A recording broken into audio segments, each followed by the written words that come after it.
आपण बघतोय परभणीमध्ये सध्या अशांतता होती आणि जे काही परभणीमध्ये अशांतता आली त्याबद्दल राहुल पाटील आपल्या बरोबर आहेत. आमदार राहुलजी, आपण बघतोय परभणीमध्ये सध्या काय वातावरण आणि ते वातावरण निवळण्यासाठी तुम्ही काय प्रयत्न करताय?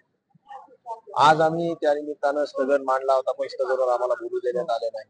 जशा प्रकारे संविधानाचा अपमान करण्यात आला त्यानंतर शांततेच्या मार्गाने परभणी बंदचं आव्हान आम्ही केलं होतं. सगळ्या व्यापाऱ्यांनी सुद्धा त्यामध्ये आम्हाला सपोर्ट केला होता आणि शांततेच्या मार्गाने आंदोलन चालू असताना अचानक 2 वाजता लाठीचार्ज करण्यात आला आणि काही कोम्बिंग ऑपरेशन करून आमच्या इथला विद्यार्थी सूर्यवंशी नावाचा त्याला अटक करण्यात आली आणि बेदम अशी मारहाण करण्यात आली.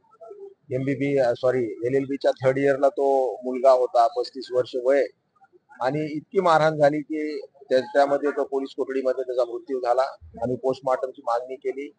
संभाजीनगरच्या शासकीय वैद्यकीय महाविद्यालयामध्ये पोस्टमॉर्टम करण्यामध्ये त्याच्यावर मल्टिपल इंजुरी आणि शॉक अशा प्रकारचं डिस्क्रिप्शन त्यामध्ये आल्यामुळं त्या मुलाचा मृत्यू मारहाणीत झालेला आहे. तो मृत्यू नसून तो एक मर्डर आहे. 302 चा गुन्हा यांच्यावर दाखल करण्यात यावा. 19 पोलीस ऑफिसर त्यामध्ये इन्व्हॉल्व आहेत, त्यांच्यावर सुद्धा कारवाई करण्यात यावी.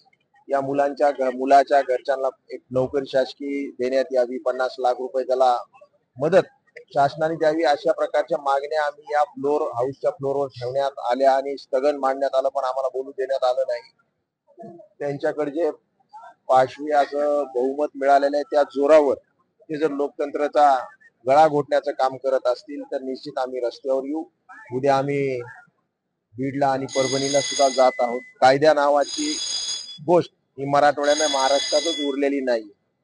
बीडमध्ये सुद्धा देशमुख नावाच्या युवा अशा सरपंचाचा जशा प्रकारचं मारहाण झालेली अमानुष पद्धतीने, अशा प्रकारची मारहाण मी माझ्या आयुष्यात कधी पाहिली. त्याचे फोटो जर तुम्ही पाहिले तर तुमच्या डोळ्यामध्ये अश्रू आल्याशिवाय राहणार. मग खऱ्या अर्थानं कायदा आहे का अस्तित्वामध्ये? निश्चित हाच प्रश्न विचारायचा. सरकार स्थापन झालेलं आहे, अजूनही आपण खाते वाटप झालेलं नाही. कायदा सुव्यवस्थेचा प्रश्न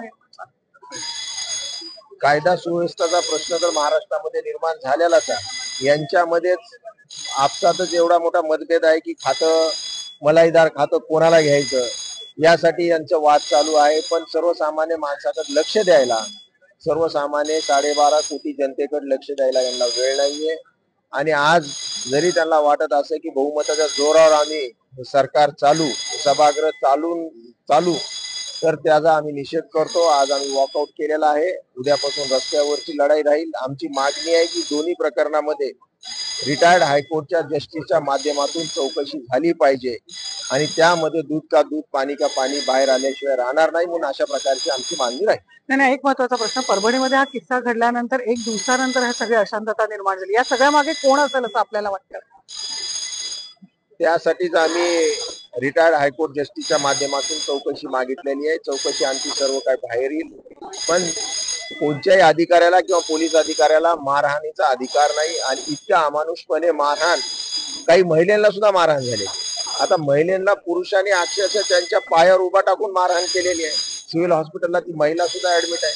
अशा प्रकारचं कोम्बिंग ऑपरेशन हे काही कुठल्या दुसऱ्या देशातले होते का? हे का अतिरेकी होते का? सर्वसामान्य नागरिकांच्या घरात घुसून त्यांच्यावर हल्ला करण्याचं काम कोण करत असेल आणि सरकार जर उघड्या डोळ्यानं पाहत असेल तर यापेक्षा दुर्दैवी गोष्ट मला वाटतं महाराष्ट्रामध्ये दुसरी. पण मग आता अशा प्रकारे अशांतता होऊ नये म्हणून एक आमदार म्हणून तुम्ही काय जबाबदारी पाहता? सातत्यानं आम्ही ज्या दिवशी हे परभणी बंद त्या दिवशीपासून आम्ही रस्त्यावर आहेत. 12:30 वाजता आम्ही चौकामध्ये होतो. तिथून आम्ही अपील करत होतो. शांततेच्या मार्गाने संपूर्ण चालू असताना अटक सत्र जसं सुरू केलं, जवळपास माझ्या माहिती अनुसार 500 लोकांना अटक करण्यात आली. आणि त्या अटक केलेल्या व्यक्तींना धरून मारण्याचा अधिकार पोलिसांना आहे का? हा सुद्धा एक मोठा मुद्दा या निमित्तानं निर्माण होतो. धन्यवाद सर, आमच्याशी बोलल्या होत्या. हे बोला, आपण बघितलं परभणीचे आमदार राहुल पाटील आपल्या बरोबर होते. परभणीत ज्या पद्धतीने अशांतता निर्माण झाली, आता नेमकं सरकार कशी पावलं उचलतं हे बघणं महत्वाचं ठरणार आहे. अजिंक्य गुटे, साळेगावकर, मी मनुश्री पाटील, श्रेष्ठ महाराष्ट्रासाठी.